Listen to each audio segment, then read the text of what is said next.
I hope this finds you all well this beautiful, wonderful day. So last week was Mental Health Awareness Week in Mental Health Awareness Month. Awesomeness! Today, I want to talk about Mental Health Monday, and I want to talk about mental health just in general, right? A lot of stuff has been happening in my life, and one thing I really want to stress to folks that, you know, for every Robin Williams out there are at least 1,000 other people who die, right? That our mental illnesses, these are dangerous. This is dangerous for our health. That bipolar, one of the things that I have, is actually deadly. And I say this in a happy-go-lucky sort of way because right now I'm going through depression and I am forcing myself to be happy and smile through this depression. But, you know, it doesn't happen like easily. It doesn't happen easily at all. As a matter of fact, last week, I spent more hours in bed than I did outside of bed. I slept full days away with refusing to get out of bed. I have a little piss bucket, and I would just piss in the bucket and go back to sleep and not crawl out of bed because I did not have the energy nor the will. And I think that's very important because it's like people think that like, oh, they're just being lazy. No. It's not that I don't want to get out of bed. I want to get out of bed. I feel useless. It's just that my brain starts to circle in on that feeling useless and it starts to weigh me down. And as that weight starts to press and press and press, it becomes harder and harder and harder to get up, out, and smile. And then when I get up, out, and smile and get negative crap thoughts, right? And I fall back down because I am being constantly attacked. What I find really ironic about that is anytime I try to fight back, right? Oh, he's crazy. So it's okay for you all to hit me. It's okay for you all to hurt me. But when I call someone white trash or I do something to, you know, defend myself, all of a sudden, I'm the crazy one. What I've come to understand is I live in a world with a lot of people who are just simply ignorant. Ignorant of what it's like to have mental health issues, ignorant of what it's like to be a person with mental health. And what's worse about that is an uncaring of how hard it is for my life, how hard it is for those of us with mental health, right? When you tease, when you make those jokes, that humor, you know, when it's not humorous when you're making fun of someone else, right? Make fun of yourself. Then I'm gonna laugh. But don't make fun of some poor person or call me a monkey, right? Like, that's not funny.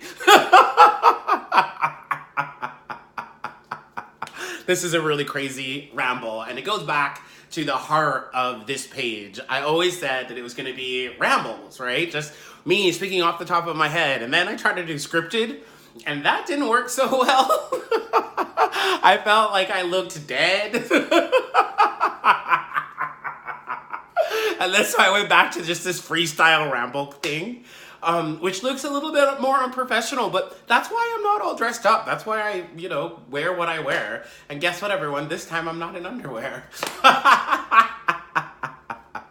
The truth of that, though, is I feel more able to speak my truth the less clothes I wear because I feel like it's the less I'm hiding. When I put clothes on to hide. I really do. I mean, my outfits, and I think a lot of people do, my outfits are my armor. Yeah, I wear sleeveless because I want you to see my muscles, because I want you, to some people, to just stay away, right? Like, don't pick a fight with me, please. I think I can defend myself. Now, that comes from being abused as a child, of course, right? So, I work out partly because I was raped at 8 years old, and I had there was nothing I could do to prevent that. I had no agency. But now that I have agency, I do work out. It's also really good for my mental health because those endorphins. And so here it is. It was a depressing week. Even though I did everything I could within my ability to stay happy and healthy. I did the gym more this week, so that's great. Yeah. I started back with yoga, and meditation, so I'm trying to get back on track even though I don't have a home.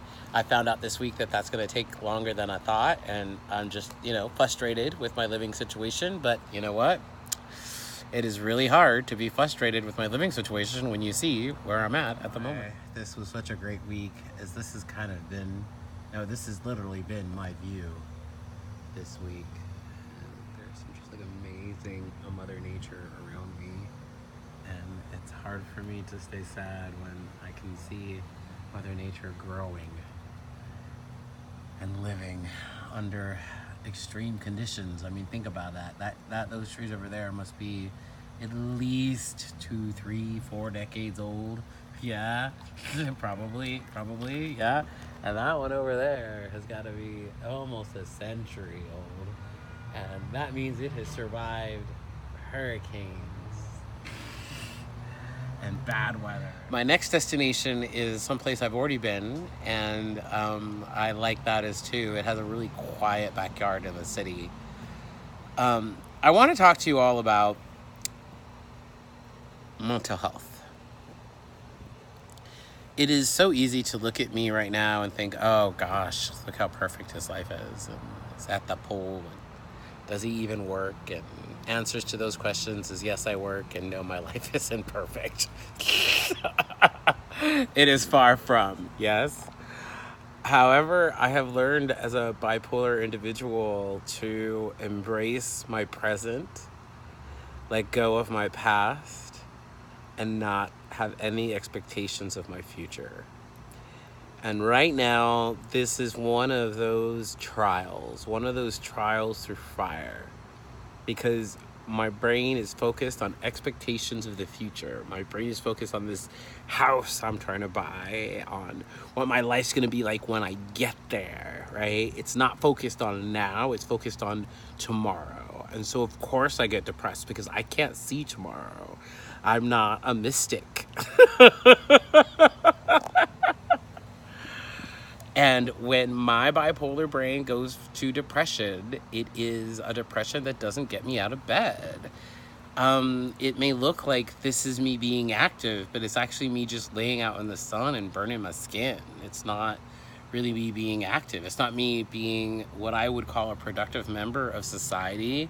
And that starts to just push my depression even further down. I'm not writing, I'm not doing the things I need to do, right? I feel like I'm not even posting properly to Instagram. But at this moment in time, I am posting because I'm working on it. At this moment in time, I'm enjoying this beautiful sun, this beautiful backyard with amazing trees, and just respecting Mother Nature. Yeah. And I look forward to a time that is this in the next moment. So next week is gonna be about moment to moment. So I'm gonna do something different, everyone, with these posts, my IGTV. It's gonna be on Mondays, and it's gonna be like a snippet of the week I had. This week is gonna be a bad one because it's my first time. And I always start off a mess and then come out, hopefully, not such a mess. Thank you, everyone, for viewing this. I sincerely appreciate it. But most importantly, continue to be awesome.